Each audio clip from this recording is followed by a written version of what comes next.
10 de la mañana, 9 minutos. Con mucho placer recibimos al profesor Arturo Borges, director del Instituto de Investigación, Seguridad y Educación Vial, el ISEF. ¿Cómo le va, profesor? ¿Cómo anda usted? Muy bien, el placer es mío. ¿Qué tal, Humberto, Dolores? ¿Cómo están? Muchas gracias. Bueno, hoy el tema que ha elegido es el tema de las preferencias en el tránsito. ¿Y qué temor le causa a uno? Lo lleva al teórico de la libreta de conducir. ¿Y cuántos errores cometemos por no tener en claro cuáles son verdaderamente las preferencias en el tránsito, ¿no? Y sí, y lamentablemente ahora tenemos que sufrir un accidente donde intervienen dos conductores profesionales que evidentemente había uno que venía con preferencia y otro que no. Claro. Estamos hablando del siniestro de ómnibus, ¿no? Dos ómnibus de la línea Cutsa en Instrucciones y Valle Ordóñez, donde hubo 35 personas heridas. Exacto, y pudo haber sido un desastre peor. No sabemos qué consecuencias o en qué terminan las consecuencias de los heridos que tenemos. Estamos viendo la violencia. Entonces, el impacto es extremo. Acá hoy hemos sido bombardeados, llamados de gente que, bueno, ¿cómo se explicaría este hecho, este siniestro? Y bueno, no podemos dejar de darle importancia. Y bueno, acá hay un individuo, evidentemente, que no percibe el riesgo. Hoy se hablaba anteriormente con el tema también en el puerto, de las consecuencias de una mala maniobra que es producida quizás por un elemento que es estático, rígido, físico, como puede ser la volqueta. Entonces, sí, ya se sabe que la volqueta estaba en un lugar no respetando la normativa sobre la calle y no debe estar ahí. Bueno, hay mucha bibliografía sobre esto. Ajá. Si no tuviéramos el cartel de no estacionar, no sabemos todavía si se puede poner o no.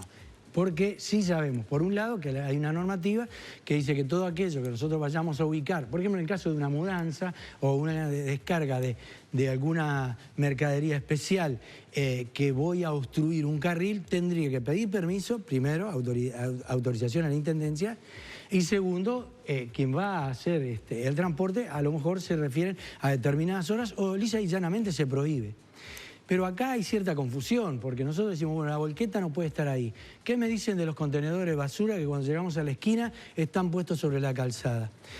La Intendencia ha dado permiso, hay que ubicarlos ahí, sin embargo es un obstáculo puesto antinatural. Sí. ¿Cuántas veces tenemos las esquinas confinadas y sin embargo cuando llegamos a la esquina tenemos un contenedor del lado que tenemos que mirar, que es lo más importante, ¿verdad? Por ejemplo, si en este caso fuera a la izquierda o en una calle de doble sentido. Entonces hay distintas bibliografías, pero sí sabemos que esas volquetas allí no podían estar. ¿Por qué? Porque desde el punto de vista del sentido común, si yo obstruyo prácticamente más de medio carril, sé que voy a sacarle la libertad a aquellos usuarios que pueden y tienen que circular con seguridad. Es decir, que yo obligo al otro a que cometa una infracción. Claro. Y lo curioso es esto. Las informaciones que tenemos es de que la baliza estaba, de que había una red naranja que podía avisarse. Descontamos que los conductores, y eso hace tiempo que está, sabían de esa presencia. Pero acá ocurrieron dos elementos. Primero, cuando uno tiene que tomar una decisión dentro de este tipo de situaciones, es saber si el obstáculo que yo pongo en la vía obstruye la visión ocular. Primer elemento. Segunda, es el aspecto psicológico de los individuos que andan siempre por ahí, enfrentados a un conflicto y tener que pasarse del eje para realizar una maniobra.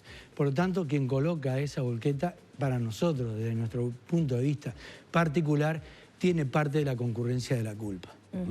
Igual ahí el ómnibus que veía, digamos, interrumpida su senda debió haber frenado. Tenés que frenar, mirar si viene algo y cuando no venga nada, te cruzás de senda y pasás. Eso es lo que implicaría el sentido común, porque él enfrentado a esa volqueta en horario nocturno, que se debería de colocar un día encima de la vereda porque, o con miren, autorización. Ahí están las imágenes. Vemos bien al margen izquierdo de la pantalla que está la volqueta. No frena el ómnibus ese. No. Ahí lo que hubo es una bajísima percepción del riesgo de cualquiera de los dos conductores. Uno, para prevenir lo que podía ocurrir, y el otro, aún con preferencia, que venía en línea recta, tratar de ver qué podía hacer si el otro a lo mejor se podía largar. Claro, eso que dice, profesor, me parece que es medular, porque desde el lugar en donde viene el conductor, que digamos viene correctamente, también podía haber tenido la previsión de que probablemente el otro ómnibus hiciera esa maniobra. Es decir, allí eso que usted habla de la percepción del riesgo, me parece que es un tema que acá no fue muy tenido en cuenta, ni por el que hace la maniobra de esquivar la volqueta, ni de quien prevé que eso podría llegar a darse, aunque no sea correcto lo que hizo. Exacto, porque además lo que decía Lorena recién tiene razón, el individuo frente a esa situación sabe que pasa el eje, viene con gente y el otro viene con preferencia, evidentemente que ahí hubo un aspecto psicológico que no le ayudó a definir qué es lo que tendría que hacer. ¿Los choferes profesionales están más expuestos a minimizar los riesgos porque están muy acostumbrados? Yo creo que están más expuestos al riesgo que nadie, porque acá se le pide horario, tiene que llegar a determinado lugar, claro.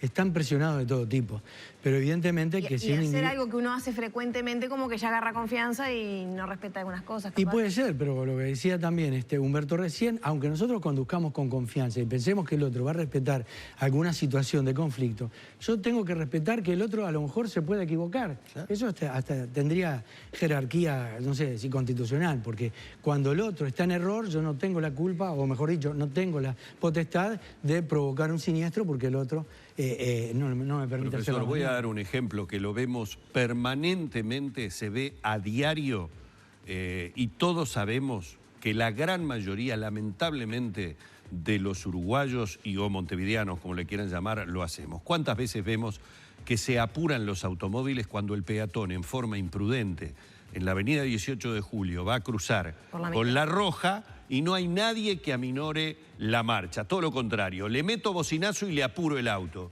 ¿Y si esa persona se tropieza? ¿Hasta dónde está mi responsabilidad? Porque con el tema de que el que cruzó en roja es el otro, el que tiene la culpa es el otro, estoy haciendo algo totalmente imprudente sin medir las consecuencias de que esa persona se distraiga, se tropiece, se caiga, por una gracia, por meterle la bocina y mostrarle que el que está en infracción es él. Y que pasa a ser un ciudadano civil a un ciudadano penal, porque eso puede ser premeditación y alevosía. Pero no lo vemos en el tránsito así. Arturo, nos va a quedar para la próxima columna el material que trajiste, porque a mí me parece muy interesante repasar la normativa de las preferencias. Con todo Creo que gusto. la tenemos muy confundidas y olvidados en algunos casos. Se nos fue el tiempo, pero bueno, ameritaba la noticia con respecto a este accidente que dialogáramos sobre este tema, así que nos va a quedar pendiente lo del tema de las preferencias. Profesor, muchísimas gracias.